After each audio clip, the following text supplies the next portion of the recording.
नमस्कार दोस्तों, आज बात करूंगा GST TDS on scrap metal under section 51। हाँ जी दोस्तों, जीएसटी के अंदर जो टीडीएस लगता है मेटल स्क्रैप पे, इसके बारे में बात करेंगे 51 के अंदर कि क्या प्रोविज़न है। रिसेंटली गवर्नमेंट ने इसके अंदर चेंजेस भी किया है। 10 अक्टूबर से मेटल स्क्रैप पे जीएसटी टीडीएस लगा दिया है। बात करेंगे डिटेल में, बहुत कुछ सीखने को मिलेगा, बहुत कुछ समझने को मिलेगा। लेकिन उससे पहले बताना चाहूँगा, जो भी भाई बंधु मेरे चैनल पे पहली बार है, इस वीडियो को पहली बार देख रहे हैं, जिन्होंने अभी तक सब्सक्राइब नहीं किया है सब्सक्राइब कर लीजिए, साथ ही साथ बेल आइकन पे भी क्लिक कर लीजिए ताकि इस तरह का कंटेंट आपको मिलता रहे। चलो दोस्तों, मैं बात कर रहा हूँ नोटिफिकेशन नंबर 25/24 का। सेंट्रल टैक्स का नोटिफिकेशन है और ये नोटिफिकेशन 10 अक्टूबर 24 को आया है। इसके अंदर बात करें तो सेक्शन 51 का जो प्रोविज़न है, टीडीएस का प्रोविज़न है। टीडीएस साथ ही साथ इसमें टीडीएस रिटर्न भी फाइल होती है, जो कि जीएसटीआर 7 में होता है। इसका रूल देख सकते हो 66। ठीक है, नोटिफिकेशन नंबर 25/24 सेंट्रल टैक्स का, जो कि 9 अक्टूबर 24 को आया है। मेटल स्क्रैप को इंक्लूड कर दिया कि भाई मेटल स्क्रैप पे भी जीएसटी टीडीएस अप्लाई होगा।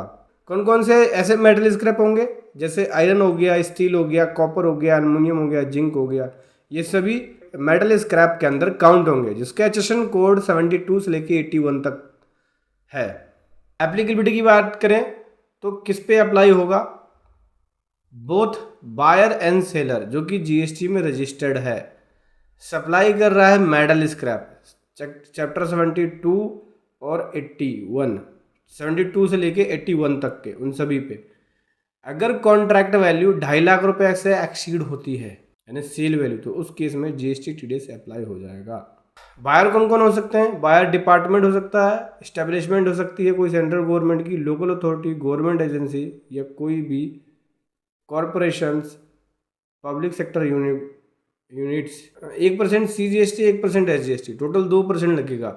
अगर इंट्रा स्टेट ट्रांजेक्शन है तो C और S 1% और इंटर स्टेट ट्रांजेक्शन है तो 2% IGST लगेगा। जैसे कि मान के चलिए कोई गवर्नमेंट पब्लिक सेक्टर यूनिट है, ठीक है, परचेज कर रही है 5 लाख रुपए का iron scrap, GST registered supplier से जो दिल्ली में रजिस्टर्ड है, तो क्या कर रही है, स्क्रैप परचेज कर रही है, आयरन स्क्रैप 5 लाख रुपए का। जीएसटी 18% लगेगा, यानी 90,000 रुपये की जीएसटी हो गई। टोटल इनवॉइस वैल्यू 5,90,000, तो टीडीएस लगेगा टैक्सेबल वैल्यू पे, यानी 5,000 के ऊपर 1% CGST, 1% SGST, टोटल 10,000 का टीडीएस एप्लीकेबल होगा। तो जो डिपार्टमेंट है जब अब पेमेंट करेगी बायर को, तो टीडीएस डिडक्ट करने के बाद 10,000 का टीडीएस, जीएसटी टीडीएस डिडक्ट करने के बाद ही पेमेंट करेगी। टीडीएस कहाँ एप्लीकेबल नहीं होगा, अगर सप्लायर अनरजिस्टर्ड है तो नहीं होगा, और कॉन्ट्रैक्ट वैल्यू 2.5 लाख रुपए से एक्सीड नहीं हुआ तो नहीं होगा, और बायर अगर नोटिफाइड पर्सन नहीं है सेक्शन 51 के अंदर तो नहीं होगा, और कोई एग्जाम्प्ट सप्लाई है या नील रेटेड सप्लाई है तो एप्लीकेबल नहीं होगा। कंप्लाइंसेस प्रोसेस की बात करें तो यहाँ पे जीएसटी रजिस्ट्रेशन लेना होगा, जीएसटी रजिस्ट्रेशन 7 के अंदर लेना होगा, सेपरेट रजिस्ट्रेशन होगा टीडीएस रिटर्न के लिए, जीएसटी टीडीएस रिटर्न के लिए। ठीक है, जब आप जीएसटी टीडीएस रजिस्ट्रेशन सर्टिफिकेट ले लेंगे फॉर्म जीएसटी रजिस्ट्रेशन 06 में, उसके बाद आपको टीडीएस डिडक्ट करना होगा, मंथली करना होगा आपको, और उसके बाद उस जीएसटी टीडीएस अमाउंट को डिपॉजिट कराएंगे गवर्नमेंट को।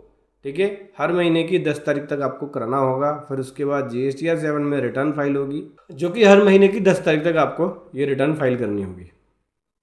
इश्यू करना होगा सर्टिफिकेट जीएसटीआर 7 के अंदर, ऑटो जनरेटेड होता है जीएसटीआर 7 फाइल करने के बाद, और ये सप्लायर को विदिन 5 डेज़ के अंदर अवेलेबल मिलेगा पोर्टल पे। जीएसटी जो टीडीएस होगा ये सप्लायर के कैश लेजर में पहुंच जाएगा, बस उसको TDS रिसीवल and TDS GST TDS रिसीवल या टीसीएस रिसीवल वाली एक फॉर्म होती है, वो फाइल करनी पड़ेगी। ठीक है, एक्सेप्ट करना होगा टीडीएस जो ऑटो पॉपुलेटेड होके आ रहा है। उसके बाद उसके कैश लेजर में अमाउंट पहुंच जाएगा। अगर डिले डिपॉजिट कराते हो तो क्या होगा, इंटरेस्ट लगेगा। जो आपका जीएसटी टीडीएस होता है उसको टाइमली डिपॉजिट नहीं कराते हो, या जीएसटी 7 टाइमली फाइल नहीं कर रहे हो, तो उस केस में क्या होगा, इंटरेस्ट लगेगा 18% पर एनम के हिसाब से सेक्शन 50 के अकॉर्डिंग, और 100 रुपये पर डे के हिसाब से लेट फीस लगेगी, और ये 10,000 तक जा सकती है लेट फीस।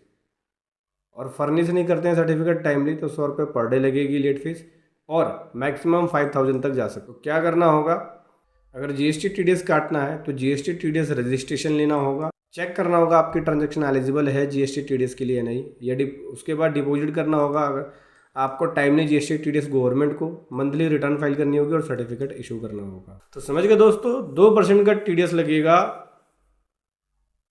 अगर मेटल स्क्रैप अगर परचेज करते हैं आप, तो आपको जीएसटी टीडीएस काट के ही सामने वाली पार्टी को पेमेंट करनी है और उस जीएसटी टीडीएस को गवर्नमेंट को जमा कराना है, सर्टिफिकेट भी इशू करना है।